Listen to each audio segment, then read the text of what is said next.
మేడ్చల్ జిల్లా Keesara police station పరిధిలోని నాగారంలో ఒక విషాద ఘటన చోటు చేసుకుంది. సిద్ధార్థ మెడికల్ కాలేజీలో పీజీ ఆప్థాల్మాలజీ మొదటి సంవత్సరం చదువుతున్న 26 ఏళ్ల దీక్షిత ఆత్మహత్య చేసుకుంది. ఈ ఘటనతో కుటుంబ సభ్యులు తీవ్ర దుఃఖంలో మునిగిపోయారు. దీక్షిత తన ఎంబీబీఎస్ పూర్తి చేసి కర్ణాటకలోని సిద్ధార్థ మెడికల్ కాలేజీలో పీజీ చేస్తోంది. ఆమె వారం రోజుల క్రితం బెంగళూరు నుండి నాగారంలోని వెస్ట్ గాంధీనగర్లో ఉంటున్న తన తల్లిదండ్రుల ఇంటికి వచ్చింది. సాయంత్రం ఆమె ఒక అపార్ట్మెంట్ 5వ అంతస్తు నుండి దూకి ఆత్మహత్యకు పాల్పడింది. తీవ్ర గాయాలతో ఆమెను ఆసుపత్రికి తరలించగా చికిత్స పొందుతూ మరణించింది.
మృతురాలు దీక్షిత స్వస్థలం యాదాద్రి భువనగిరి జిల్లా బొమ్మల రామారం మండలం మైలారం గ్రామం. అయితే వారి కుటుంబం పిల్లల చదువుల కోసం 15 ఏళ్ల క్రితం నాగారంలో స్థిరపడింది.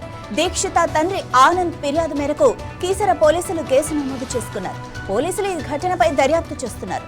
ఒక మెడికల్ విద్యార్థిని ఇలాంటి నిర్ణయం తీసుకోవటం వెనుక బలమైన కారణాలుండొచ్చని పోలీసులు భావిస్తున్నారు. కేసు నమోదు చేసిన పోలీసులు అన్ని కోణాల్లో విచారణ జరుపుతున్నారు.